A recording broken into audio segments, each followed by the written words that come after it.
alaikum, dear viewers, and welcome to our Learn Arabic show. And I would like to begin our class today with a verse, a quotation from the Quran. So if you open your Qurans to Surah Al-Baqarah, that's Surah number 2, verse number 156. It says, Bismillahir Rahmanir Rahim. الذين إذا أصابتهم مصيبة قالوا إنا لله وإنا إليه راجعون. The translation: those when an affliction visits them, they say, indeed we belong to Allah and to Him we return. Right? So this Inna lillahi wa inna ilayhi raji'un, we say it in the Amal of Ashura when Imam Hussein took his infant, Hazrat Ali Asghar, and he wanted to go, and of course he took his infant and he was walking 7 steps, and of course he said front and back, and he said this verse, Inna lillahi wa inna ilayhi raji'un, meaning indeed we belong to Allah and to Him we indeed return. So when an affliction used to visit them, okay, when one of their beloved passes away, that's what they used to say, Inna lillahi wa inna ilayhi raji'un. Right, now I want to look at the Arabic aspect of this verse. Alladhina, okay, alladhina means those who, alladhina idha, meaning those who, then it goes asabathum. Asabathum comes from the root verb musiba, meaning an affliction. When something sad happens, an affliction. So asabathum comes from the word musiba. And here you notice there is a pronoun. Of course here it's used as a suffix. So we have the pronoun here, hum. We have the pronoun hum. And what did we say about hum? Hum meaning they, whom referring to they, third person plural. Asabathum. Asabathum comes from the word musiba, an affliction, something sad. So when an affliction visits them, whom referring to them. Whom referring to them. So when an affliction visits them, musiba, which means affliction, qalu. Qalu is also a tense. We had done this in Arabic in our previous session. When we were discussing about the tenses, we had done about qalu. And what did we say? Qalu is past tense, right? It's not a present tense because additions here have been taking place at the end, right? So you notice here additions have been taking place at the end, which is of course the waw. So qalu meaning they said, right? So I can say hum qalu. Can I say ana qalu? No, ana will be qultu. Anta qulta in the past tense. Anta qulta. Anti qulti. Nahnu qulna. And hum qalu meaning they say indeed. Inna meaning indeed. Lillahi. Li, again li here is a harfu jar. So whenever any word comes after the harfu jar, be it li, okay, so it's lillahi, okay. So here we will have a genitive case, right, because of li, lillahi. It's not going to be lillaha or who. Why? Because of the word, the letter li. This is harfu jar. This is the among those letters, if preceded by any word, the word becomes in a genitive case, right? So I can say lillahi. If it's B is also harfu jar. If it's B, I can say billahi, okay? If it's fi sabilillahi, for Allah, fi sabilillahi, billahi, lillahi. So in all these harfu jar, you will notice this will be having a genitive case, a kasra. So inna lillahi wa inna ilayhi raji'un, and to Him we return. So if someone passes away, one of your beloved, we always say inna lillahi wa inna ilayhi raji'un, meaning indeed we belong to Allah and to Him we shall return. right?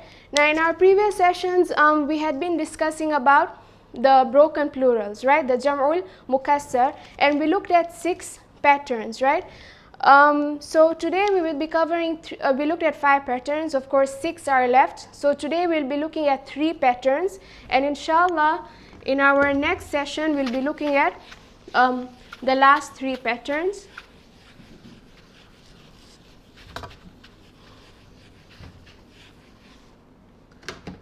Right, so we're still discussing the jam'ul mukassar, which is the broken plural. So we have here the jam'ul mukassar, which is the broken plural, right? So in our today's class we'll be looking at other patterns. So the first pattern we have for today is fa'alilu.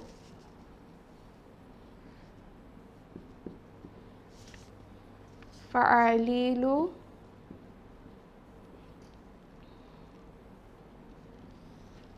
So this is our pattern for today. So this is of course the 6th pattern we have is fa'alilu, right? This comes under the pattern of the broken plurals, right? So for example, I have the word finjanun.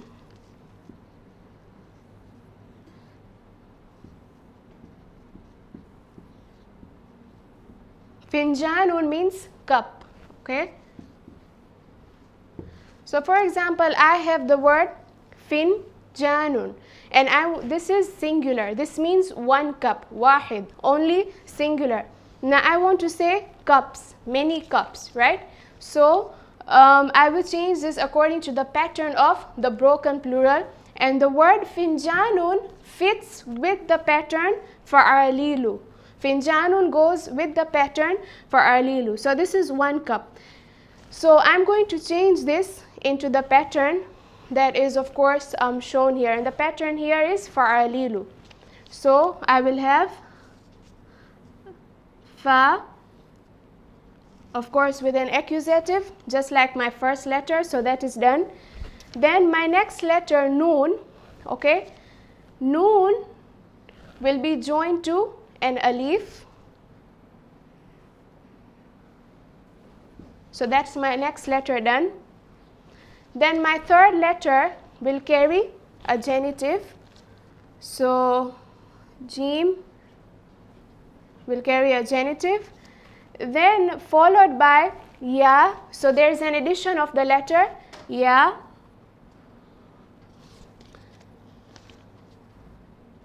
Then of course the last letter will carry a dhamma, it will carry a nominative.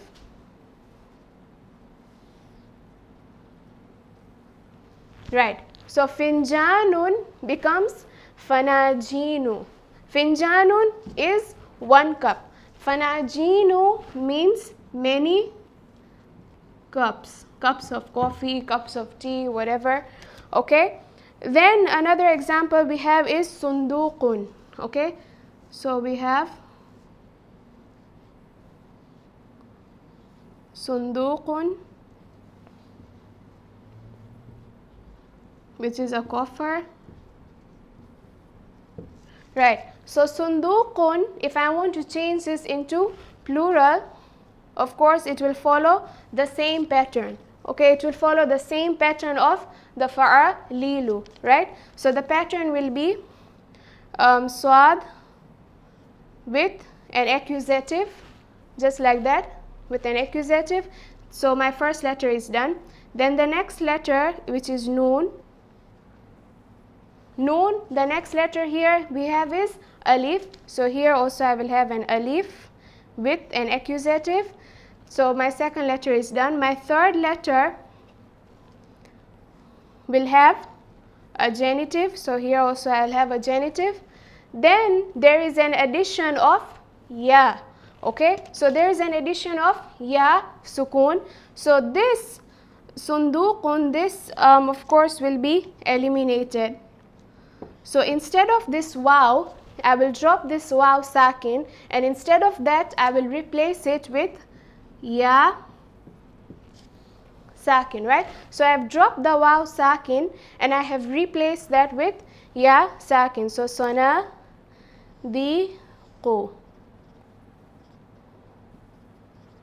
right? So sonadiqu goes with the pattern fa'alilu, right?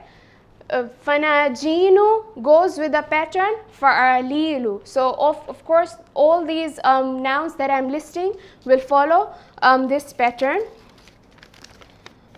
Right, now we're moving on to the next pattern, right? So this was the pattern of fa'alilu. Of course, when we come across more and more words, we'll be looking at where does that word fit in. For now, we just have these examples.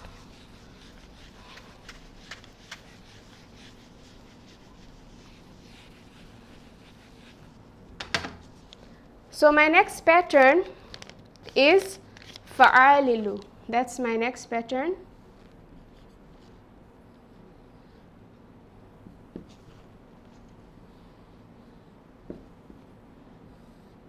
So we have the pattern fa'alilu.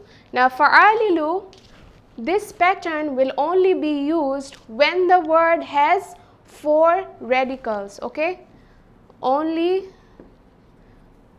when the word has 4 radicals. Now what do I mean by 4 radicals? 4 letters, right? So for example, we have the word kawkabun, right? So I have the word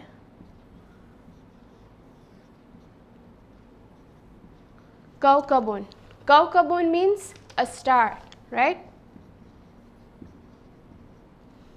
So kawkabun is singular. If I want to change it into plural, so it will follow the trend fa'alilu, okay? So I will have my kaf with an accusative, that is done.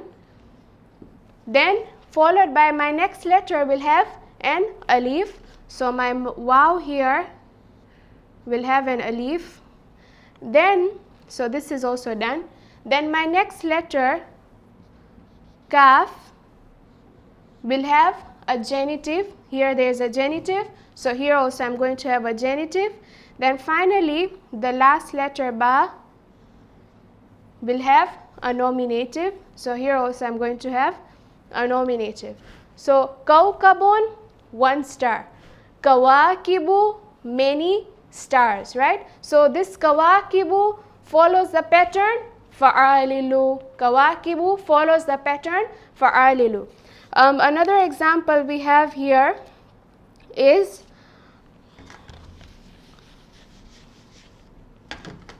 we have tajribatun.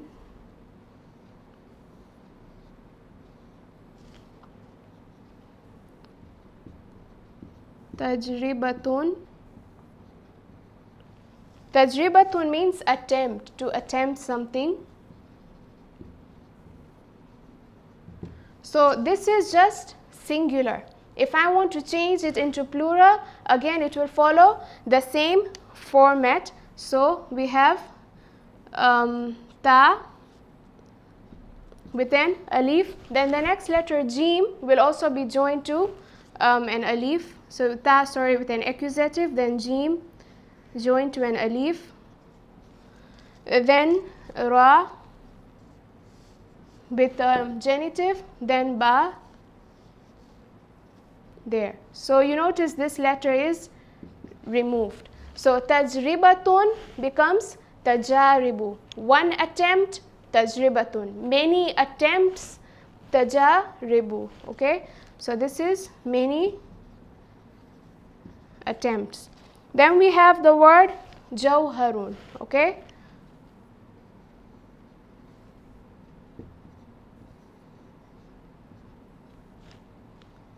jawharun means jewelry. Okay, jawharun.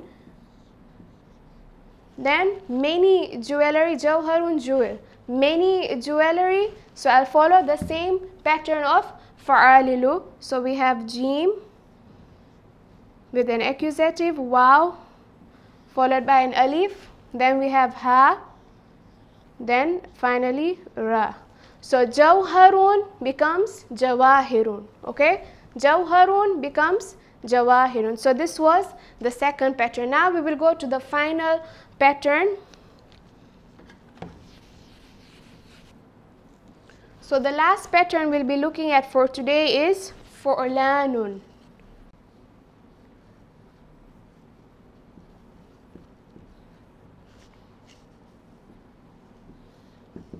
So we have the pattern fu'lanun. Now for example, I have the word farisun.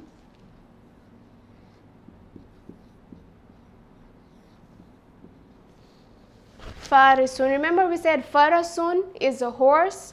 Farisun is a rider, the one who rides. Okay. So farisun is a rider. Okay. So this farisun, I want to change it into plural, from singular to plural, many riders. So it will follow the pattern of fu'lanun, right? So I have my fa with a nominative there. My first letter is done. Okay. Then I will have my ra with a genitive. So my second letter is done. Then my sin, here it's joined to an alif. So even my letter will be joined to an alif. Finally, noon with dhammatain. So farisun, one rider. Fursanun, many riders. Okay, then we have the word baladun.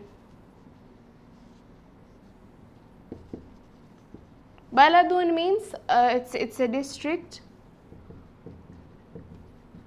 So baladun, many, one district. Many districts will be buldanun, right? So I have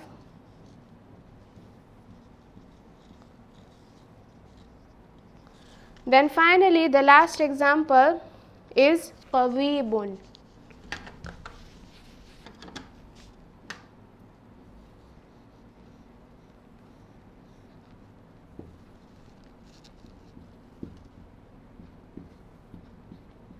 Qadibun means a road.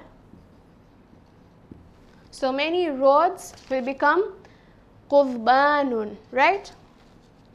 Following the pattern fu'lanun, it will become qudbanun. Okay, so I have qaf,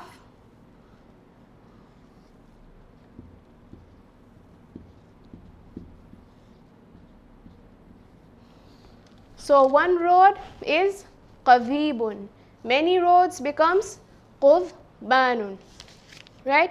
So this sums up our session for today. We moved on to discuss the other patterns, the other three patterns of the broken plural, the Jama' Mukassar. And of course, in our next session, we will be continuing with the last three patterns under the Jama' al-Mukassar. Of course, there are 30 patterns like I had mentioned earlier, but we will just be looking at the 11 which are most commonly used. So this sums up our session for today. وآخر دعوانا أن الحمد لله رب العالمين. Thanks for listening and have a nice day.